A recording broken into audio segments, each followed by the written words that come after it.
ఎన్నో అందమైన కథలు, అందులో మనసుకు హత్తుకునేవి కొన్ని. వంశీ గారికి కొన్ని నచ్చిన కథలను ఎంపిక చేసుకుని ఒక పుస్తక రూపంలో పాఠకుల ముందుకి తీసుకువచ్చారు. అదే వంశీకి నచ్చిన కథలు. అందులో నుంచి పూసపాటి కృష్ణంరాజు గారు రాసిన దారి తప్పిన మాట తప్పిన అనే కథను ఇప్పుడు మనం విందాం. జామ్ అని వర్షం వస్తున్న శబ్దం వినిపించింది.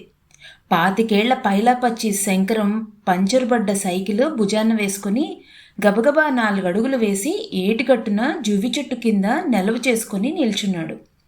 తాజాగా వచ్చిన వానజల్లు టపటప 4 చినుకులు రాల్చి వెళ్ళిపోయింది. చీకటి కన్ను చించుకున్నా దారి కానరావటం లేదు. ఆకాశం నల్లని మేఘాలతో మసిపూసుకుంది. జువ్వాకు మీద ఉన్న నీటి బొట్లు నెత్తిమీద పడుతున్నాయి. దణు తెగిరిపోయేలా ఉరిమిన శబ్దానికి శంకరం గుండెలు చేత్తో గట్టిగా అదింపట్టుకున్నాడు. నా పాలిట టొంపలా ఈ సైకిల్ ఒకటి దాపరించింది. గాలున్నంత వరకు విమానంలా మోసుకొచ్చింది. ఇప్పుడు దీన్ని మొయ్యలేక చస్తున్నాను అనుకున్నాడు. దారి తెన్ను తెలియని అడవిలో చిక్కుకున్నాడు. కాస్త చుట్టుదారి అయితే మట్టుకు రోడ్డు రాచబాట. సైకిలు నున్నగా జారుకుంటూ పరిగెత్తవలసిన మార్గం వదులుకున్నాడు. అగచాట్లు పడవలసిన అగత్యం ఉండగా బుద్ధి గడ్డి తినకేం చేస్తుంది? ఏటి దిక్కున మెరిసింది. నీరట్టే లేదు. ఏరు దాటి వెళ్ళిపోవచ్చు. అవతల గట్టు చేరుకొని ప్రయత్నిస్తే ఏదైనా ఊరు కనిపించదా? కనీసం పశువుల పాక దొరికినా తలదాచుకోవచ్చును. ఉప్పెన నుండి బయటపడితే తర్వాత చూసుకుందాం. ఇక్కడ నిల్చుంటే ఏం లాభం అని శంకరం సైకిల్ ఈడ్చుకుంటూ ఏటుగట్టు దిగాడు. సైకిల్ బరువుకి కాళ్ళు ఇసుకలో కూరుకుపోతున్నాయి. ఉరుములు మెరుపులు గంభీరంగా అల్లుకున్న పొదలు చెట్లు అలసిన శంకరం ప్రాణానికి భయాన్ని ముడివేస్తున్నాయి. కట్టుకున్న భార్య కాళ్లావేళ్లా పడింది. బ్రతిమాలింది. పిల్లనిచ్చిన మామ ఒక్కరోజు ఉండి వెళ్ళమన్నాడు. ఎలా ఉంటాడు? తను వెళదామనుకున్నాడు. వెళదామనుకున్నప్పుడు ఉండమనడానికి వాళ్ళకేం హక్కుంది? ముసలాయన అంత మరీ నీచంగా గడ్డం పట్టుకొని ఆగమంటాడేం? నేను వెళతానంటే సరే వెళ్ళిరా నాయనా అనవలసింది పోయి ఏమిటా అపశకునం? పచ్చి బ్రూట్స్. వేళ్ల ఉసిరే తగిలింది. లేకపోతే ఈ ఉపద్రవం ఏమిటి? దీన్ని మలేసుకొని ఎక్కడికి తగలన్ను? ఉరుములకు హద్దు పద్దు లేదు. పిడుగులు పడి ఎందరు చావలేదు. ఎన్ని కథలు వినలేదు. కొంపదీసి ఒక పిడుగు నా నెత్తిమీద పడితే మసే. ఒక్క షాకుతో మాడి బొగ్గైపోతాను. శంకరం ఒళ్ళు జలధరించింది. ప్రాణాలు అరచేతిలో పెట్టుకుని పరుగు నడకగా ఆ చీకట్లో దారి కోసం తడుముకుంటూ ఒక ఫర్లాంగ్ దూరం వెళ్ళాడు.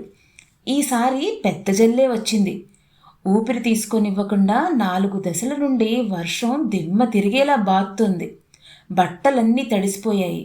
నీరు కారుతున్నా ఖాతరు చేయటం లేదు. ఒక వంక చలి, రెండో వంక భయం, రెండూ కలిసి శంకరం గుండెల్ని తొలిచేస్తున్నాయి. ఆకాశంలో జిగేలున మెరుపు మెరిసింది. శంకరం కళ్ళు గట్టిగా మూసుకున్నాడు. మేఘాల గర్జన తప్ప ఎక్కడా పిడుగు పడినట్టు లేదు. కళ్ళు విప్పి చూశాడు. జల్లు కాస్త తెరిపించింది. ఎదురుగ్గా చిన్న గుడ్డు దీపం కంటి కానింది. చెట్ల మధ్య నుండి మసకమసకగా కనిపిస్తుంది. అంత స్పష్టంగా లేకపోయినా శంకరానికి అది దివ్య వైకుంఠమై తోచింది. వెలుతురు వస్తున్న దిక్కుగా ఈదురుగాలి. ఆ వలిపరిలో ఈదుకుంటూ అవస్థపడుతూ ముందుకు వెళ్ళాడు. కొంత దూరం వెళ్ళిన తర్వాత ఆ దీపం విడిపోతూ 2-3 దీపాల్లా కనిపించింది. ఆరిపోయి మళ్ళీ వెలిగింది. శంకరం నిలుచొని నిదానంగా పరిశీలించాడు. అనుమానంగానే ఉంది. అయినా ధైర్యం చిక్కబెట్టుకుని ముందుకే వెళ్ళాడు. వెళుతున్న కొద్దీ దీపం అతను అనుకున్నట్టు మరీ చిన్నదైపోలేదు. కాస్తంత పెరిగి పెద్దదైన ఎలక్ట్రిక్ లైటు కాంతి కిరణాలను విరజిమ్ముతూ కనిపించింది. ఈ అడవిలో కూడా ప్రభుత్వం విద్యుత్ సప్లై చేసినందుకు కాస్త గర్వపడ్డాడు. గేటు దగ్గరికి చేరుకున్నాడు. అడపాదడపా ఆకాశాన్ని మెరుస్తున్న వానజల్లు కొట్టడం లేదు. గేటు దాటి ఆవరణలో ప్రవేశించడంతోనే మనసు కుదుటపడింది. నవీన పద్ధతిలో కట్టుకున్న బంగళా చుట్టూ 3 అడుగుల ఎత్తున ప్రహరీ గోడ. ఆవరణలో చక్కని పూల మొక్కలు. పోర్టికోకి ఆనుకొని ఒక వంక మాలతీలత, రెండో వంక నైట్ క్వీన్. రెండూ విరబూసినట్టున్నాయి. గుమ్మని పరిమళాలు విరజిమ్ముతూ శంకరాన్ని ఆహ్వానిస్తున్నాయి. సైకిలు పోర్టికో స్తంభానికి ఆనించి తడిచిన బట్టలు పిండుకుంటూ వరండా వైపు వెళ్ళాడు. గుమ్మానికి కట్టిన అందమైన లతలతో కూడుకున్న సిల్క్ కర్టెన్ గాలికి వెలవెల్లాడుతోంది. అక్కడ సన్నని ట్యూబ్లైట్ వెన్నెలలా కాంతిని వెదజల్లుతోంది. లేత గులాబీ రంగు ఫ్రాక్ తొడుక్కొని గులాబీలు మల్లెలు నింపుకున్న చిన్న పూల సజ్జతో చిరునవ్వు నవ్వుతూ 6-7 పాప వరండాలో తనను పిలుస్తున్నట్టుగా కనిపించింది. పాపా అని పిలిచాడు శంకరం. పాప పలుకలేదు, నవ్వడం తప్ప. నవ్వుతున్నప్పుడు పలువరుస ముత్యాల్లా వెలుగుతోంది. బుగ్గలు టొమాటో పండుల్లా సొట్టలు పడి ముద్దొస్తున్నాయి. పాపా, మీ నాన్నగారు లేరు? పాప ముసిముసి నవ్వులు నవ్వుకుంటూ గుమ్మానికి ఉండే సిల్క్ కర్టెన్లో నుండి గదిలోకి అదృశ్యమైపోయింది. వెళ్ళి నాన్నను పిలుచుకొస్తుంది. చిన్నపిల్ల సిగ్గుపడుతోంది అనుకున్నాడు శంకరం. ఇలాంటి ప్రదేశంలో ఇల్లు కట్టుకొని ఏకాంతంగా ఉంటూ వీళ్ళు కుక్కను పెంచుకోకపోవడం ఆశ్చర్యంగా ఉంది. ఇవాళ కాస్త తనను తలదాచుకొనిస్తే వీళ్లకు ఎక్కడైనా సంపాదించి మంచి డాగ్ని ప్రజెంట్ చేయాలి. బెంగళూరు నుండి ఆల్షేషన్ని ప్రకాశ్రావు పంపిస్తానన్నాడు. ఇంటికి వెళ్ళగానే ఉత్తరం రాసి రప్పించాలి. పాప చెప్పినట్టు లేదు. ఎవ్వరూ మాట్లాడుతున్న అలికిడి వినిపించలేదు. వీళ్ళెంత ప్రశాంతంగా ఉన్నారు. పాప చెప్పడం మర్చిపోయిందా? చిన్నపిల్లకు మాటలు రావేమో. లేక వాళ్ళ నాన్న ఇంట్లో లేరా? ఆడవాళ్ళు భయపడుతున్నారా? చచ్చా, ఇంత ధైర్యంగా తలుపులన్నీ తెరుచుకొని కూర్చునే వాళ్లకు భయమేమిటి? రయ్యమని వీస్తున్న గాలికి తడిచిన బట్టలు మంచు ముక్కల్లా ఒంటిని కరిచేస్తున్నాయి. సిల్క్ కర్టెన్ వద్దకు వెళ్ళి లోనకి తొంగి చూశాడు. అందమైన ఫర్నిచర్తో డ్రాయింగ్ రూమ్ ఫ్యాషనబుల్గా అమర్చబడి కన్నులకింపుగా ఉంది. సోఫాలో ఒక ఆయన కళ్ళజోడు పెట్టుకొని పుస్తకం చదువుకుంటున్నాడు. జుత్తు నెరిసిపోయి తెల్లగా పట్టులా ఉంది. శంకరం నిశ్శబ్దాన్ని భరించలేకపోయాడు. చలికి వణుకుతున్న గొంతుతో ఏమండి అని మెల్లగా పిలిచాడు. జవాబు లేదు. కొంచెంగా రెట్టించిన గొంతుకతో ఏమండి అని మళ్ళీ పిలిచాడు. ఆయన చదువుతున్న పుస్తకంలో నుండి తలెత్తి శంకరం వైపు చూశారు. పుస్తకం ముడిచి కళ్ళజోడు చేత్తో పెట్టుకొని శంకరం వద్దకు వచ్చి ఎవరు కావాలి? శంకరానికి జవాబు తోచలేదు. గుట్లబ్బకించి ఆయన వైపు చూశాడు. అయ్యో, తడిచిపోయినట్టున్నారే, రండి రండి అని తన జవాబు కోసం ఎదురు చూడకుండానే గబగబా పక్క గదిలోకి వెళ్ళి ఇస్త్రీ చేసిన పంచ తువాలు తీసుకొచ్చారు. ముందు తువాలుతో శుభ్రంగా ఒళ్ళు తుడుచుకొని ఆ పొడి పంచ లుంగి వేసుకోండి, లేకపోతే జలుబు చేస్తుంది అని శంకరం భుజం తడుతూ చేతిలో పెట్టారు. శంకరం అనుమానించలేదు. వెంటనే వరండాలోకి వెళ్ళి తువ్వాలతో చక్కగా తలంతా తుడుచుకొని పంచ లుంగి పోసుకొని తడిబట్టలు పిండి మాలతీలత చెంతను వేలాడుతున్న దండెం మీద ఆరబెట్టుకుని తిరిగి గదిలోకి అడుగుపెట్టేసరికి ముసలాయన వంకీకి తగిలించిన స్లేక్ షర్టుతో సిద్ధంగా నిలుచొని తన కోసం ఎదురు చూస్తున్నాడు. అబ్బే, అక్కర్లేదండి, ఎందుకు అని శంకరం మొగమాట పడ్డాడు. తొడుక్కోండి సార్, లేకపోతే చలితో చస్తారు అని చనువుగా స్లేక్ షర్ట్ తీసి మీదకు విసిరాడు. శంకరం సిగ్గుతో తల వంచుకుని తొడుక్కున్నాడు. తన కోసం ప్రత్యేకం ఆర్డర్ ఇచ్చి కుట్టించినట్లు సరిగ్గా సరిపోయి లైట్గా ఒంటికి కాస్త వెచ్చదనాన్నిచ్చింది. దారి తప్పిపోయాను, పైగా సైకిల్ పంచర్ అయింది. గాలి వానలా ఈ ఉప్పెన. మీరు దేవుళ్ళ నన్ను రక్షించారు. తిరిగి వెళ్ళిపోదామనుకున్నాను. అమ్మాయి వరండాలో కనిపించింది. పాప భలే తమాషా చేసింది. అట్టే కనిపించి అలా తుర్రుమని తుర్రుపిట్టలా ఉడాయించింది. మీ చిన్నమ్మాయా? మా చిన్నమ్మాయిని మీరెప్పుడు చూశారు? అసలది వేళప్పుడు వరండాలో నిల్చోదే. ఇదిగో అమ్మాయి, అద్దం దువ్వెన తీసుకొచ్చావా అన్నాడు. శంకరం వెనుకపక్క గది తెర తొలగించుకుంటూ ఒక చక్కని 16 ఏళ్ల పడుచు కళ్ళు మెరిసిపోయేలా జిగేలుమంటూ అద్దం దువ్వెన తీసుకొచ్చి శంకరానికి ఎదురుగ్గా నిల్చుంది. ఆ లావణ్యం, ముట్టుకుంటే పాలుగారిపోయే ఆమె బుగ్గలు, విశాలమైన కళ్ళు, నాజూకైన ముక్కు, అజంతా శిల్పంలా శరీరం నిండా వంపులు, గుండ్రటి భుజాలు, దీర్ఘమైన చేతులు, గులాబీ రంగు అరచెయ్యి, చేతికి సన్నని వేళ్ళు, వేళ్లను పాలిష్ చేసిన గోళ్ళు, అరచేతిలో అద్దం దంతపు దువ్వెన. శంకరం స్తంభించిపోయి కన్నార్పకుండా చూస్తున్నాడు. మా చిన్నమ్మాయి పార్వతి. ఇక్కడ ఉండేదల్లా మేమిద్దరమే. వంటవాడు చీకటి పడకముందే వంటంతా సిద్ధం చేసి వెళ్ళిపోతాడు. ఉదయం మళ్ళీ కాఫీ వేళకు గాని రాడు. తల కాస్త దువ్వుకోండి అని ఆయన హెచ్చరిక చేశాడు. విచిత్రంగా ఉంది. ఇందాక చూసిన పాప ఎవరు? ఇద్దరే ఉన్నావంటాడేంటి? అందమైన మీ ముఖార విందం మీద ఆ పిచ్చుకగూడు కాస్త సరిచేసుకుంటారా? చూడ్డానికి చాలా భయానకంగా ఉంది. నూనె తీసుకురమ్మంటారా? మెత్తని శృతిలో అడిగింది పార్వతి. వద్దులేండి అంటూ ఆమె చేతిలో అద్దం తీసుకుని అందులో తన ప్రతిబింబం చూసుకుంటూ దువ్వెనతో చెదిరిన జుత్తును సరిచేసుకున్నాడు. కాస్త వేడివేడి టీ తీసుకోండి, ఒంటికి మంచిది అంటూ పార్వతి ఎప్పుడు వెళ్ళి తీసుకొచ్చిందో సిద్ధంగా నిల్చుంది. కప్పులో పోసిన టీ ఆవిరి పొగలు చిమ్ముతోంది. వేళగాని వేళ తను వర్షంలో తడిచి వస్తానని ముందుగానే తెలుసా? టీ కాచి తన కోసం సిద్ధంగా ఎదురు చూస్తున్నట్టు కనిపిస్తోంది. ఆయన వైపు చూశాడు. ముడతలు పడ్డ ముఖంలో మందహాసం తొణికిసలాడుతోంది. తీసుకోండి అన్నట్టు కనుబొమ్మలు ఎగురవేస్తూ సాంకేతికంగా తెలియజేశాడు. పార్వతి ట్రేలో నుంచి టీ తీసుకుని శంకరానికి దగ్గరగా వచ్చింది.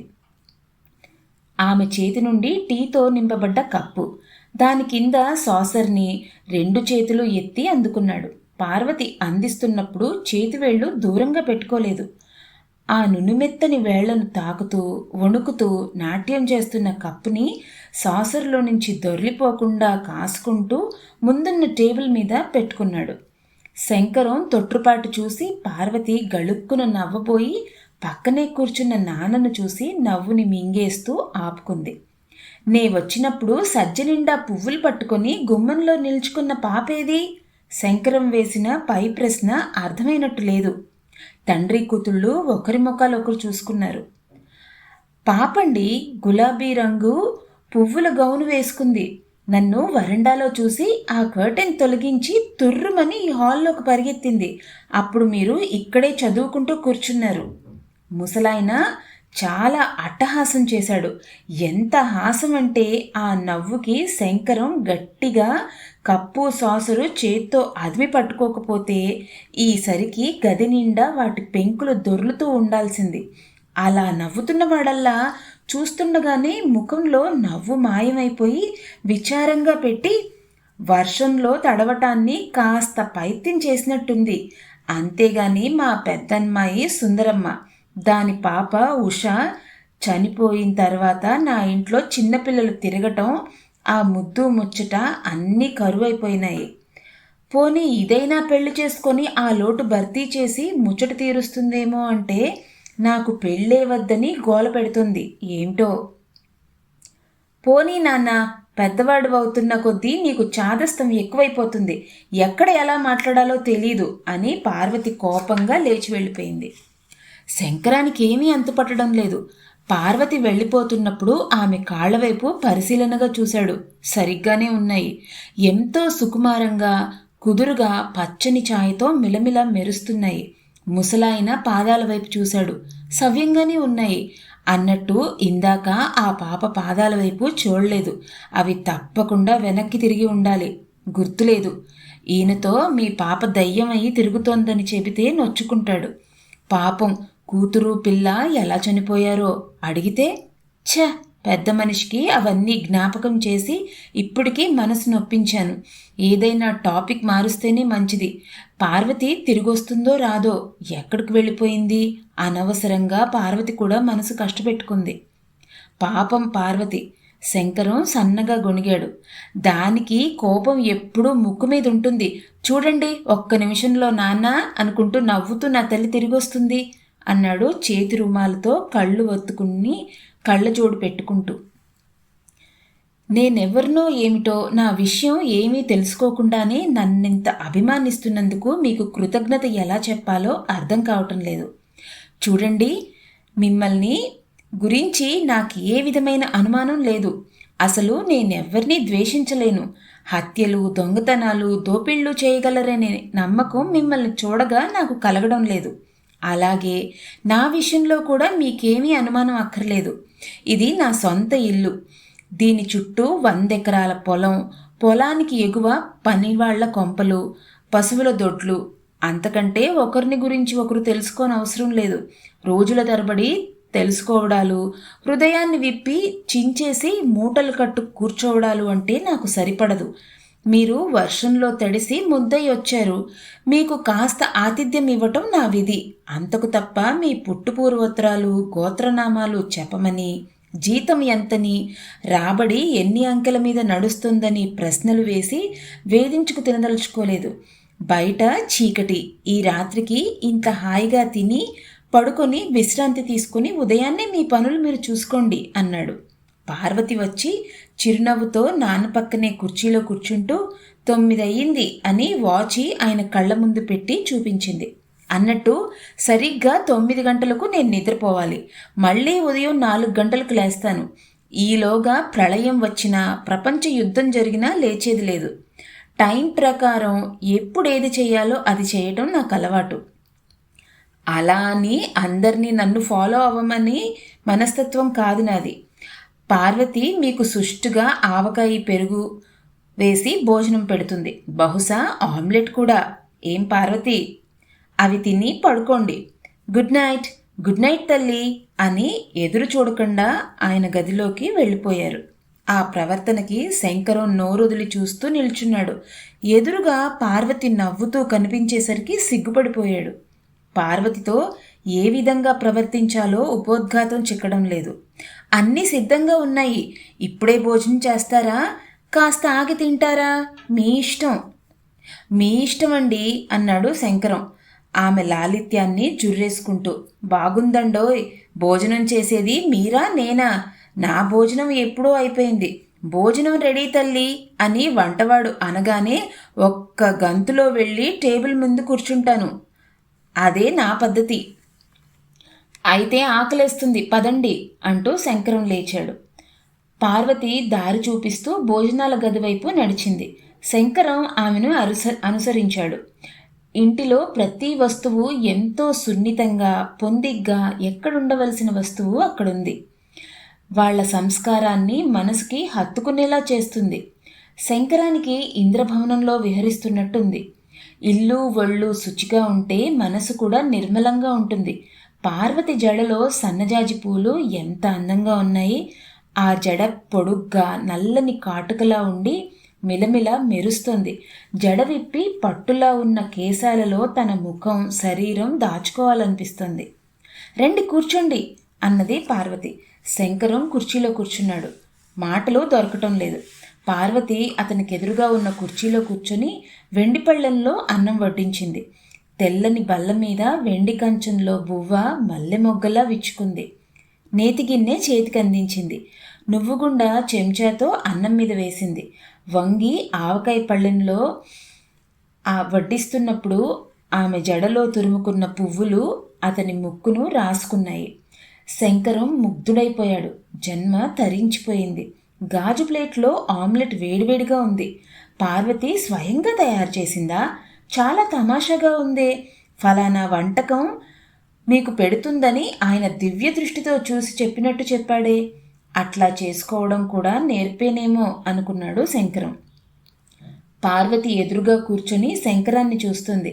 దొండపండులా ఉన్న ఆమె పెదాలపైన చిరునవ్వు నిర్మలంగా ప్రకాశిస్తుంది.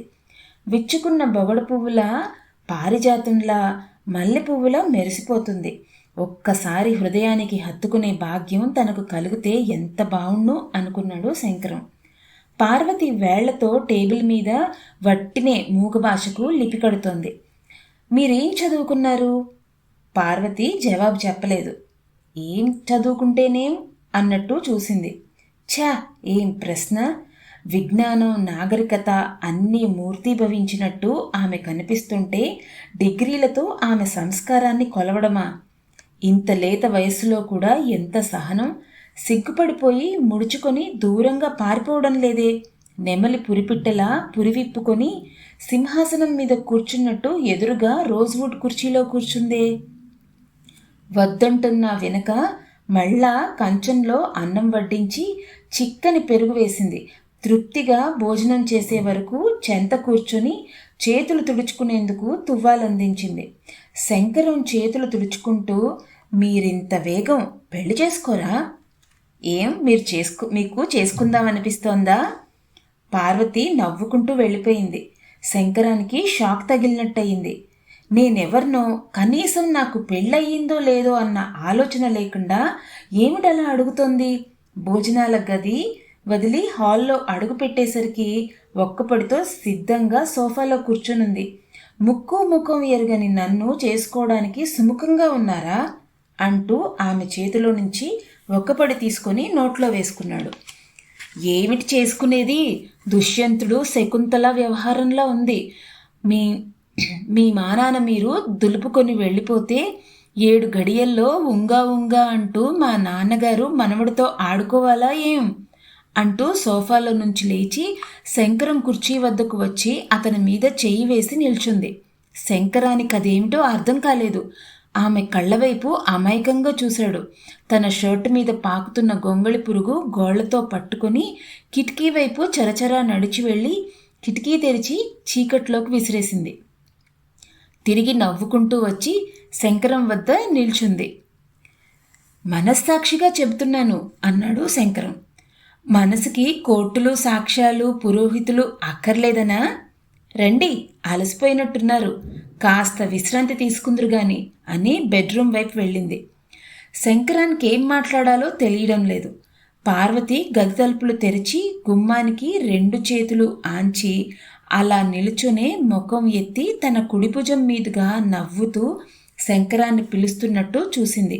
అలా చూస్తున్నప్పుడు ఎడమవైపున వేసుకున్న పైట పాము కుబుసంలా ఉన్న జడ జారి ఒకదానితో ఒకటి చట్టాపట్టాలు వేసుకున్నాయి. శంకరం ఆమె దగ్గరకు వెళ్ళి వెనక నిల్చుని ఆవేణిక ప్రసూనాల పరిమళాల మీదుగా విశాలమైన పడక గదిలోకి చూశాడు. గది మధ్య హంసతూలికా తల్పంలా పరుచుకున్న మంచం, దానిమీద మెత్తని దిండ్లు, గదంతా కళకళలాడుతూ కనిపించింది. పార్వతితో కలిసి గదిలో ప్రవేశించాడు. కిటికీలు తెరవలేదు. బయట ఇంకా సన్నని జల్లు పడుతోంది. ఆ రూమ్లో గోడలన్నీ ఎంతో నీట్గా ఉన్నాయి. 2 అంటే 2 ఫోటోలు చక్కని చట్రాలతో గోడని అంటిపెట్టుకొని కన్నుల పండుగగా ఉన్నాయి. శంకరం మంచం మీద కూర్చున్నాడు. పరుపు మెత్తగా శరీరాన్ని అంటిపెట్టుకుని గిలిగింతలు పెడుతోంది. అతని పక్కనే పార్వతి కూర్చుని మంచాన్ని ఆనుకొని ఉన్న పుస్తకాల స్టాండ్ నుంచి పుస్తకం తీసి పేజీలు తిరిగేస్తుంది. అందులో దేన్నో వెతుకుతోంది. ఇల్లంతా ప్రశాంత వాతావరణంతో నిండి ఏకాంతంగా ఉంది. పార్వతి నాన్న, తను తప్ప వేరే మగపురుగు లేదు. ఆయన నిద్రపోయే ఉంటాడు. 1 గంట కిందట తనెవరో, ఎన్నో సంవత్సరాలుగా తనతో పరిచయం ఉన్నట్టు పార్వతి ఎంత చనువుగా మాట్లాడుతోంది అనుకున్నాడు. ఆమె పైట జారి తెల్లని పరుపు మీద దొర్లి ఆ మెత్తని సిల్క్ చీర శంకరం కాళ్ల ముడుకుల మీద పడి గిలిగింతలు పెట్టింది. చీర కొంగు తీసి చేత్తో పట్టుకున్నాడు. సారీ అంటూ పార్వతి పైట అతని చేతి నుండి విడిపించుకొని ఎదకప్పుకుంది. అట్లా జారినట్లు గుర్తు చేయకుండా ఉండవలసింది అని శంకరం అనుకున్నాడు. పార్వతి తిరిగి మాట్లాడలేదు. నిశ్శబ్దంలో కాలం కరిగిపోతుంది. శంకరం ఊహలకు మాటల ద్వారా రూపకల్పన చేయలేకపోతున్నాడు. పార్వతి అకస్మాత్తుగా లేచి నిల్చుంది. ఈ పక్క గదిలో చదువుకుంటూ పడుకుంటాను. మీకేమైనా కావలిస్తే నన్ను పిలవండి. నిద్రపోతున్నా లేపొచ్చు. మంచినీళ్లు కూజాలా ఉన్నాయి అని చెప్పి పుస్తకం చేత్తో పట్టుకొని వెళ్ళిపోయింది. వెళ్ళిపోతున్నప్పుడు పిలవాలనిపించింది. పిలవలేకపోయాడు. మెత్తని తలగడాలో తల ఆంచి పడుకున్నాడు. పార్వతి తిరిగి వచ్చింది. మీకు నిద్రొస్తున్నప్పుడు లైట్ ఆర్పేసుకోండి. స్విచ్ ఎక్కడుందో మీకు తెలుసా అని పుస్తకాల స్టాండ్ వైపు వేలు చూపించింది. అర్థమైనట్లు సరే అన్నాడు శంకరం. పార్వతి తలుపు దగ్గరగా వేసుకుని వెళ్ళిపోయింది. తనొక్కడు ఎలా గడపడం? పార్వతి దగ్గరున్నంతసేపు ఆమెతో ఏవేవో తీయని కబుర్లు చెబుతూ ఆమె మాటల్లో తేనె జుర్రుకుంటూ మత్తెక్కిపోవాలనుకున్నాడు. ఆ ఆశను నిరాశ చేసి పార్వతి వెళ్ళిపోయింది. పుస్తకాల కేసి చూశాడు. వాటిని వేళ్లతో తడిమి కూడా చూశాడు. రుచించలేదు. చీర కొంగు పట్టుకున్నప్పటిలా ఒళ్ళు జ్వలించలేదు. దీపం మీట నొక్కి పక్క మీద పడుకున్నాడు. గది నిండా చీకటి ముసుగు వేసుకుంది. గది బయట నిశ్వాసము, కప్పలు, సిమ్మెట్లు, చీకటి పురుగులు, తుఫాను గాలి. కన్ను మూద్దామన్నా మూతపడ్డం లేదు. పాప వస్తుందేమో. దయ్యమై తిరుగుతోంది. వరండాలో తనకు 3 గజాల దూరంలో నవ్వుతూ నిల్చుంది. ముసలాడు హేళన చేసి రాక్షసిలా నవ్వాడు. వికృతంగా ఉంది ఆ నవ్వు. ఈ చీకటి, భయం, దయ్యం పాప ఎంచక్క కర్టెన్ పట్టుకొని నిల్చుందేమో అనుకుని లైట్ వేశాడు. పగలబడి నవ్వినట్టు గదిలో లైట్ వెలిగింది.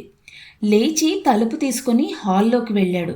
హాల్లో లైట్ కూడా వేసి పోర్టికో వైపు తలుపు తెరిచి కర్టెన్ తొలగించి చూశాడు. గాలికి మాలతీలత వద్ద ఆరబెట్టిన బట్టలు రెపరెప కొట్టుకుంటున్నాయి. ఎక్కడా ఎవరూ తిరుగుతున్న సవడి వినిపించలేదు. దయ్యం పాప కనిపించనూ లేదు. అయినా ఆ చీకట్లో ఏం కనిపిస్తుంది అనుకున్నాడు. వీధి లైటు స్విచ్ కోసం ప్రయత్నించి 1-2 మీటర్లు నొక్కి చూశాడు. ట్యూబ్ లైట్ వెలిగి వెన్నెల విరబూయలేదు. ప్రయత్నం విరమించుకొని తలుపు గడియ వేసి తిరిగొస్తున్నప్పుడు పార్వతి గది తలుపు కాస్త తెరుచుకొని సన్నని వెలుతురు జాలుగా కుర్చీల మీద పడుతూ కనిపించింది. పార్వతి ఇంకా పడుకున్నట్టు లేదు. తలుపు దగ్గరగా వెళ్ళి చూశాడు. మంచం మీద వెల్లికతలా పడుకొని చదువుకుంటుంది. దిగువ వరకు జారిన జడ పాములా పరిచిన తివాసి మీద మెదులుతోంది. పిలవమంది కదూ, పిలుద్దామా?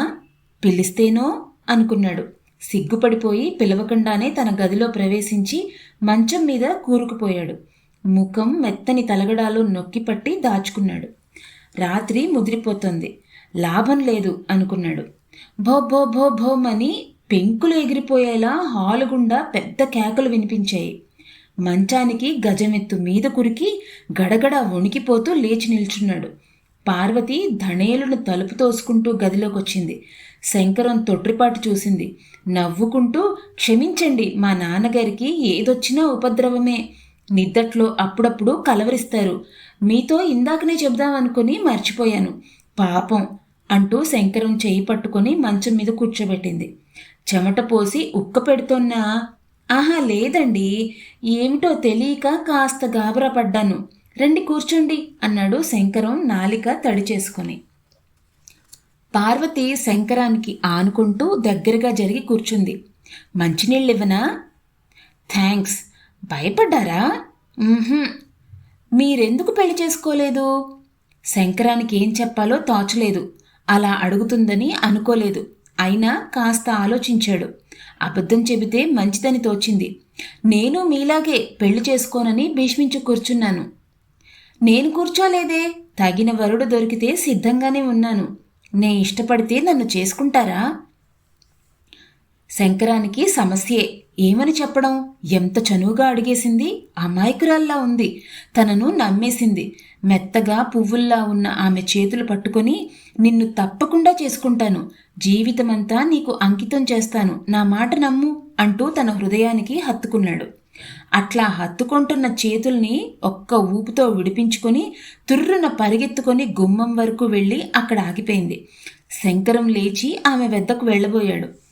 పార్వతి తనే తిరిగి వచ్చింది. శంకరాన్ని కూర్చోబెట్టింది. ఆ వయ్యారానికి ముగ్ధుడై కళ్ళు చారడేసి చేసుకొని ఆమెను చూశాడు. పార్వతి అతనిని జాలిగా చూస్తూ, పాప మీకు కనిపించిందన్నారు కదూ? అవును, నవ్వుతూ నన్ను పిలిచింది. పాప దయ్యమైందంటే మీరు నమ్ముతారా? శంకరానికి మళ్ళీ ఒక సమస్య. కళ్ళతో చూస్తే నమ్మనని ఎలా చెప్పడం? మీరు సరిగ్గా చూశారా? అవును, వెన్నముద్దలా ఉంది. దయ్యాలంటే మీకు భయం లేదా? ఎందుకు లేదు? దయ్యాలు పీడించుకు తినకుండా వదులుతాయా? నీకు పాప కనిపిస్తోందా? ఎప్పుడైనా కనిపిస్తుంది, కానీ ఎవ్వరిని పీడించుకు తిన్నట్టు లేదు. దాని మానానాది ఎక్కడో గాలిలో తేలిపోతూ సన్నగా పాడుకుంటూ స్వేచ్ఛగా తిరుగుతుంది అంటూ పార్వతి అతని భుజం మీద తలపెట్టుకుని కళ్ళు తుడుచుకుంది. పాపను చూచి భయపడుతున్నారా? అలా ఎప్పటికీ అనుకోకు పార్వతి అంటూ ఆమెను దగ్గరికి తీసుకోబోయాడు. పార్వతి మళ్ళీ ఇందాకట్లా చర్రున లేచి శంకరం బుగ్గ మీద అంటీ అంటనట్టుగా ముద్దు పెట్టుకొని, ఉదయాన్నే నాన్నతో చెప్పండి పెళ్లి విషయం అని గళుక్కున నవ్వి తిరిగి చూడకుండా తన గదివైపు ఒక్క పరుగున వెళ్ళి తలుపులు మూసుకుంది. శంకరం ఆమె గది వరకు వెళ్ళి తలుపు లోన గడియ ఉండటం గమనించి తిరిగి తన గది చేరుకొని కూజా ఎత్తి గడగడ కడుపు నిండా పట్టినన్ని మంచినీళ్లు తాగి లైట్ ఆర్పి పడుకున్నాడు. నిద్ర మట్టుకు రావడం లేదు, ఆవలింతలు తప్ప. తను చెప్పినంత వరకు నిజమనుకొని నమ్మేసింది. ప్రాణంతో సమానంగా చూసుకుంటానంటే అంత లావున పొంగిపోయింది. తప్పకుండా మళ్ళీ వస్తుంది. సౌందర్యం అంటే అలా ఉండాలి. దానికి తగ్గ నిర్మలత్వం, అమాయకత్వం. ఓహో అనుకుంటూ కళ్ళు మూశాడు. కాస్త నిద్ర పట్టింది. నిద్దట్లో తన నొసటి మీద మెత్తని చేతితో ఒత్తుతున్నట్లయి కళ్ళు విప్పి చూశాడు. చీకట్లో నల్లగా ఏదో ఆకారం తన వద్ద కూర్చున్నట్లుంది. భయంతో వణికిపోతూ బాబోయ్ అని కొట్టుకోవడంతో చెయ్యి స్విచ్ మీద పడి లైట్ వెలిగింది. పార్వతి ముసిముసి నవ్వులు నవ్వుకుంటూ లేచి నుంచుంది. తన అకారణ భయానికి సిగ్గుపడిపోతూ ముఖం 2 చేతుల్లోనూ దాచుకున్నాడు. పార్వతి తన మెత్తని చేత్తో శంకరం 2 చేతులు తీసి పట్టుకొని బుగ్గ మీద 2వ చేత్తో చిన్న చిటిక వేసి మళ్ళా తుర్రున ఉడాయించింది. తనను తాను తిట్టుకుంటూ దుప్పటి తీసి పూర్తిగా ముసుగు పెట్టి శంకరం పడుకున్నాడు. గాఢంగా నిద్ర పట్టేసింది ఈసారి. ఎంతసేపు అలా పడుకున్నాడో తెలియదు గాని ఎంతో కొంతసేపటికి నిద్ర పూర్తయి తీరినట్టయి ఒళ్ళు విరుచుకోబోయాడు. శరీరాన్ని అంటిపెట్టుకున్న మెత్తని పరుపులు లేవు. చేతుల ముడుకులు విరిగేలా గచ్చునేలా ఫిడేలను చేతులకు తగిలింది. కళ్ళు విప్పి చూశాడు. చీకటి పోయి పగటి వెలుగొచ్చింది. కోడు విరిగిన మంచం మధ్య నేల మీద తనున్నాడు. ముట్టుకుంటే బూడిదైపోయే పట్టెడు ముక్కలు చీలికలై మంచపు పట్టెను అంటుకొని వేలాడుతున్నాయి.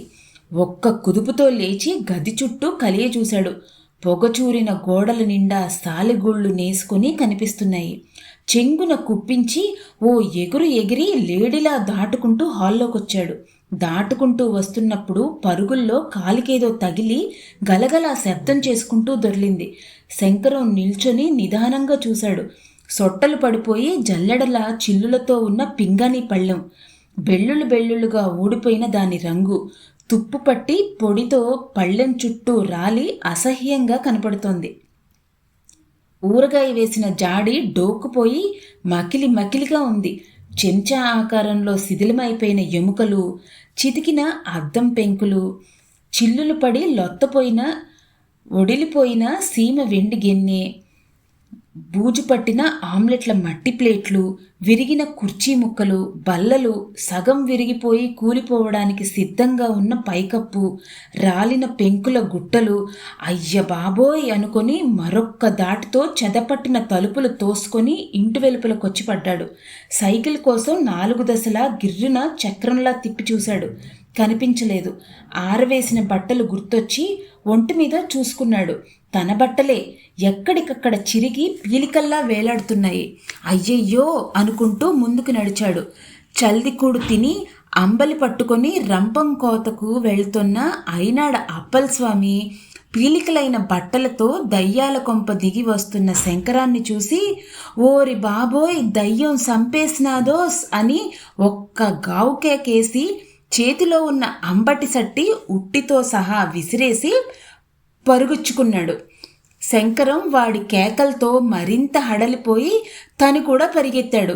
పరిగెత్తుతున్నప్పుడు కట్టుకున్న గుడ్డ పీలికలు గాల్లో ఎగురుతూ అసహ్యంగా వికృతంగా కనిపిస్తున్నాయి. వెనుక శంకరం తరుముకు రావడం చూసి అప్పలస్వామి తన వేగాన్ని మరీ హెచ్చించి అరుపులు పెడబొబ్బలతో ఓగుర్చుకుంటూ ఆకాశానికి భూమికి అందకుండా గాల్లో తేలిపోతూ పూసలా దూసుకుపోతున్నాడు. శంకరం అప్పలస్వామి తన వేషం చూసి తనను దయ్యం అనుకుంటున్నాడని గ్రహించి అతన్ని పట్టుకొని నిలబెట్టి తన అవస్థ చెప్పుకోవాలని పరుగులలో ఉన్న నైపుణ్యం యావత్తూ ప్రదర్శిస్తూ ఉన్న సత్తువను వినియోగించుకుంటూ అప్పలస్వామి వెంట పరిగెత్తుతున్నాడు.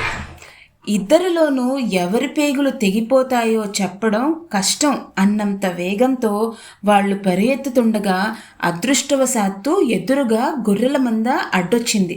అప్పలస్వామి వేగం తగ్గిపోయింది.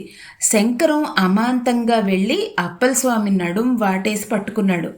భయంతో అరుస్తూ అప్పలస్వామి తన చేతికి తోచినట్టు శంకరం వీపు చదును చేస్తున్నాడు. ఆ గుద్దులకి బాబోయ్ నాయనోయ్ నన్ను చంపకురా దేవుడా, నేను దయ్యాన్ని కాను మనిషినే, శంకరాన్ని అని గుద్దుకో అరుపు చొప్పున శంకరం అరుస్తున్నాడు. వీళ్ల రణగొణి ధ్వని విని గొర్రెలు చెల్లాచెదురై పరిగెడుతున్నాయి. గొర్రెలు విడిపోవడం చూసి కేకలు అరుపులు విని ఎవరో మనుషులు కొట్లాడుకుంటున్నారని పెద్ద కొనారి గొల్ల గురయ్య వాళ్ల మధ్యకొచ్చి ఇద్దరిని చెరో చేత్తో పట్టుకొని విడదీశాడు. గురయ్యను చూసి అప్పలస్వామి ధైర్యం తెచ్చుకున్నాడు. పొరపాటు గ్రహించి సిగ్గుపడ్డాడు. శంకరం తను రక్షించమన్నట్టు కొనారి వైపు దీనంగా జాలిగా చూశాడు. తమరెవరు బాబు అని అడిగాడు కొనారి. పాలవలస రంగరాజు గారి అల్లుణ్ణి. నిన్న సాయంకాలం వర్షంలో దారి తప్పి తడిసి ముద్దయి చీకట్లో చిక్కుకుపోయాను. ఆ పాడుకొంప పెద్ద బంగళాలా కనిపించి రాత్రంతా అందులో ఉన్నాను. శంకరం వాక్యం పూర్తిగాక మునిపే గురయ్య పగలబడి నవ్వాడు. అప్పలస్వామి కూడా నవ్వి ఈర్నే దయ్యం అనుకొని బేజారెత్తిపోనానోస్ అన్నాడు. సాల్లే నాన్ రాకపోతే అయ్యగోర్ని అయిపునేయకుండా ఉట్టి పుణ్యానికి సంపే సొగ్గేటోడివి, చూడెలా బెగిలిపోనారో అన్నాడు కోనారి గురయ్య. కనుక్కోలేకపోనాను గురయ్య మామా, ఏటిదో అనుకున్నా, కోతకి టైం అయిపోనాది, ఆలస్యమైతే ఆ మేస్త్రి ఒళ్ళకోడు, వస్తాను బాబు ఏటనుకోమాకండి అని చెప్పి అప్పలస్వామి వెళ్ళిపోయాడు. కోనారి గురయ్య శంకరం వైపు చూసి గడిసేపు కూక్కోండి బాబు, ఆయాసం ఒగ్గిన తర్వాత ఎల్దురుగాని అని శంకరం చేయి పట్టుకుని కూర్చోపెట్టాడు. శంకరం కూర్చున్నాడు. ఈటి కథ శానా ఉందయ్య గారు అని చెయ్యెత్తి చూపిస్తూ ముసలి గురయ్య ఇలా చెప్పాడు. అది గల్లట్టు చూడండి, ఆ కనిపిస్తున్న మొండిగోడనేదు ఆ మేడంతా ఆ రాజుగోరదే, గోపాలరాజు గోరని మా గగనమైన మహారాజునేండి. నన్ను మా దయగా చూశారు. గోసెట్టుకున్నది నగ ఎత్తు ఆరికాడే నేను గొర్రెలు కాసుకున్నాను. ఆ పుల్ల గొర్రి ఆ ఎల్లమచ్చలి పడ్డా ఆ రిచ్చిన్నాటి సంతతే మా దొడ్డ పబు పెదరాజు గోరంటే చుట్టుపక్కలంతా అడలు. ఆ రాజుగారు అన్నాడు శంకరం విందామనే ఆసక్తితో. ఇదండి చెబుతున్నాగా, రాజుగోరి భార్య పెదరాజుగోరిని చిన్నపిల్ల సిట్టమ్మ గోరిని ఒగ్గేసి నా చిన్నతనంలోనే స్వర్గానికి వెళ్ళిపోనారు. ఆ సిట్టమ్మ గోరిని ఇల్లంత పిల్లకాడి నుంచి పెదరాజుగోరు చేతుల్లో ఎట్టుకొని పెంచి పెద్దాన్ని చేసినారు. ఆ అమ్మగోరు మేం చూస్తుండగానే 16 ఏళ్ళు నిండి బంగారం నాగా పచ్చగా పలకబారి లచ్చిందేవి నాగా మెలమెల మెరిసిపోతుండేవారు. పెదరాజుగారు కూతుర్ని ఒగ్గి ఒక్క సిట్టం ఉండేవారు కాదు. ఎక్కడికెళ్తే అక్కడికి ఆ యమ్మని ఎంటబెట్టుకొని వెళ్లాల్సిందే. కూతురు బెమ్మతోటి రాజుగారు మళ్ళీ వివాహం కూడా చేసుకోలేదు, బెమ్మసేర్లాగా ఉండిపోనారు. అలాగున్న టైంలో రాజుగారింటికి పట్నాల్లో గొప్ప చదువులు చదివిన ఆరి మేనల్లుడు పద్మనాభరాజు గారు వచ్చిండు. ఆ మహారాజు ఎందుకు వచ్చిండో, ఆరింట్లో అడుగెట్టినట్టుండక ఈ కబురు ఆ కబురు చెప్పి సిట్టమ్మ గోరిని సల్లగా ఒళ్ళో కొడేసుకుండు. పెదరాజు గారికి ఏటెరక, సిట్టమ్మ గోర మాయదారి మహారాజుల్లో పడిపోనారు. మాటలతో మంత్రించేసి పెదరాజు గారిని కూడా బోల్తా ఓడేసినాడు. ఆడి కబుర్లకి మోసపోయి పెదరాజు గారు ఒప్పేసుకొని సిట్టమ్మ గోరునొచ్చి పద్మనాభగారు రాజుకి వివాహం చేసేసినారు. ఇంకేటుంది, పెళ్ళనోరం నాటికే ఆ యమ్మ కారేసుకొని బుర్రున పారొచ్చింది. గొర్రెలు నొగ్గేసి కారు చూద్దామని నాను పారొచ్చినాను. ఆ పొద్దు పెదరాజుగోరు ఈదరుగు మీద సతికిలబడి తుపాకట్టుకొని తాటి చెట్టు మువ్వలకి గురేసుకున్నుండ్రు.